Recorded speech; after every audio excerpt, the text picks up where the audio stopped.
Well, it's November 14th, and I'm hunting on one of my dad's farms tonight, going after a deer I call mainframe. He's probably one of the biggest frame deer you're going to see. He's just a big mainframe 9-pointer. He's probably going to be 160 inches, just a stud of a deer. But I'd been hunting a 10-pointer on my place. He'd only been showing up at night. And here the last couple of days, he's been showing up in daylight. So I finally got some good daylight pictures of him and got some better angles to better judge his age. And unfortunately, he's only 4.5, I'm afraid. So rather than going and setting on him tonight and being tempted, I opted to come out here on my dad's farm and go after this deer I call mainframe. I'm pretty sure that 10-pointer is killable. He'll probably show up tonight, but like I said, I don't want to be tempted. If at all possible, I'd like to give him another year because he'll be a 180-inch deer next year. But this deer in here, he hasn't been showing up for the last 7 days on camera, but that doesn't always mean anything. So either way, I'm going to go after mainframe tonight. We're set up kind of on a, we've got a 1/4 of an acre kind of unmaintained clover plot. We're starting to get some more grass up in this clover plot, so we're going to have to replant it. But it's right on the edge of a big bean field. And we've been getting some pretty good activity here lately, so we're going to hang tight, go after mainframe, see if we can put a 160-inch deer down. Stay tuned.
shot mainframe, and I just heard him crash. Oh, I'm so freaking jacked right now. I gotta hold on to something. Oh, this is a deer that showed up on my dad's farm. Oh, give me a second. I am so freaking pumped right now. That is a giant 9-pointer. Oh, I call him mainframe. He's just a freaking giant. You can see his frame. He's got to be close. He's got to be close to 24 inches on the inside spread. Whew, he's a freaking giant. I couldn't be more pumped right now. I'd been hunting this deer on my farm. He'd only been showing up at night. He's a big I can't even talk. I'm so jacked up. He's a big mainframe 10-pointer, tall deer. Only been getting night pictures of him. Didn't have any daylight pictures of him, but I still hunt him. Finally, he was showing up in daylight. Pulled cards and getting some better angles of him. And finally, I realized, this deer's probably 4.5 years old. I need to let him go. And I didn't want to tempt myself because I was pretty sure he's going to show up tonight. So rather than hunting that deer, I came out here to this deer, a deer I call mainframe because I know he's a mature deer. Problem was this deer hadn't been showing up here at all in the last 7 days. I didn't know if he had a doe on lockdown or what was going on, but we hadn't seen him for the last 7 days, so I didn't even bother hunting this deer. But like I said, I didn't want to tempt myself with that 4.5-year-old 10-pointer that I've got because he'll be a 180-inch deer next year. I still got a young 10-pointer out here right now, but I didn't want to tempt myself with that 10-pointer on my place, so I came over here on Dad's farm and thought, what's the worst that can happen? I'll just, give it a set and we'll see. And lo and behold, I had a young 10-pointer come in here early. I actually grunted him in. He walked off. Then I had I think he looks like a big 7-pointer came in. He ended up walking off. I could have shot both of those deer. They both walked off. Of course, I'm coming in here after numero uno mainframe, and I saw it, and I ended up seeing a spike over across the bean field. And sure enough, off in the distance, I see the 10-pointer pick his head up, and he's looking. And I thought, surely not. Sure enough, here comes mainframe, and boy, as soon as he come out of the timber, I knew immediately which deer it was. It's hard to miss him just because of his frame. He's just a freaking giant. He came in. He ended up working this scrape over here. We've got a mock scrape starter. Been using it, scraping it, sprayed the limbs over here. Sucker came in, worked the scrape line, bigger than life, worked it. The guy drew down there at 40 yards and just smoked him. And he didn't go. I heard him crash. I doubt he even went 40 yards. And we've got mainframe down, and he is a freaking stud. We're going to give him a little bit. We still got a little bit of daylight left here, but we're going to give him a little bit. I heard him crash, so I'm sure he's dead, but we're still going to give him a little bit. Probably go back and get Dad and bring the side by side back in here and pick up the blood trail and put our hands on him. He's a freaking giant. Well, that's the arrow. Got pretty good blood. Didn't get the best penetration. I know I hit that opposite shoulder. I heart shot him. But we got blood up to there. Several broadheads intact. I've been real impressed with those broadheads. They've done a great job. I've shot antelope and 3 bucks with 1 broadhead and 1 arrow combination. So, and this one, it's intact. I'll put her back in and probably shoot a doe and maybe shoot an Oklahoma buck with it. But, well, I heard him crash. I'm not going to really follow blood too much. I'm pretty sure he went down this trail down here, and I heard him crash, so we're just going to go look for him, see if we can find him.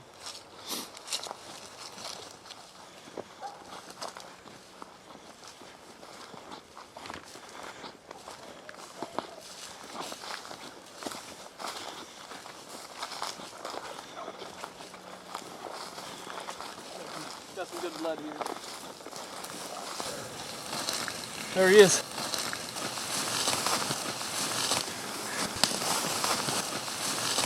Look at that freaking stud. Set my bow down here. Oh my gosh. Look at that frame. Oh, he's a freaking giant. Look at this deer. This is a deer I call mainframe, and you can see why. He's got to be 22, 24 inches inside. Just a giant 9-pointer. He's going to be pushing the 160 mark, if not 160s. He's a freaking stud. I can't thank my dad enough. We came out here, checked his trail cameras. This had been probably 2 weeks ago, and I was running through the cards and I saw this sucker, and right away I'm like, he's a big time shooter. And told Dad about him. Didn't want to tell Dad about him, but I told Dad. And I know Dad was wanting to hunt him too, and I feel a little bit remorse because I know he was wanting to put his tag on him too, and this is his farm. But luckily my dad was gracious enough to let me come in here and hunt this deer, and he did it right.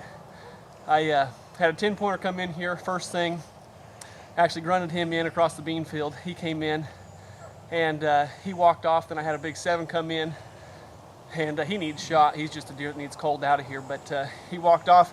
Had a spike come in. Didn't get him on film. I didn't even bother filming him, but the 10-pointer worked back out in the bean field, and I saw him pick his head up looking back in the timber, and I thought, surely not.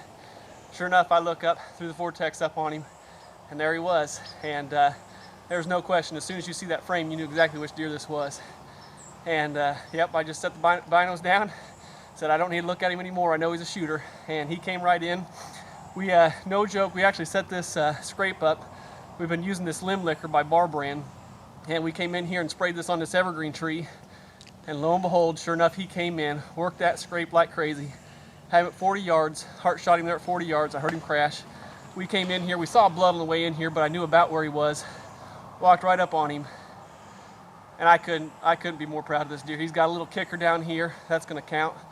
So technically he's a 10, but man, look at that frame. That's just a freaking giant. Like I said, you're looking at 22 to 24 inches inside. Deer I call mainframe, and I got my dad behind the camera right now. Went back to the house, got him. He came out here to the side by side and filmed it all, and I couldn't be more thankful that I got a dad that lets me do this and hunt his land and shoot his deer. So Dad, I really do appreciate it. Thanks for letting me come in here and shoot him. Deer we call mainframe. Look at those G2s. Look at that G2, G3 on that side. Just a freaking stud.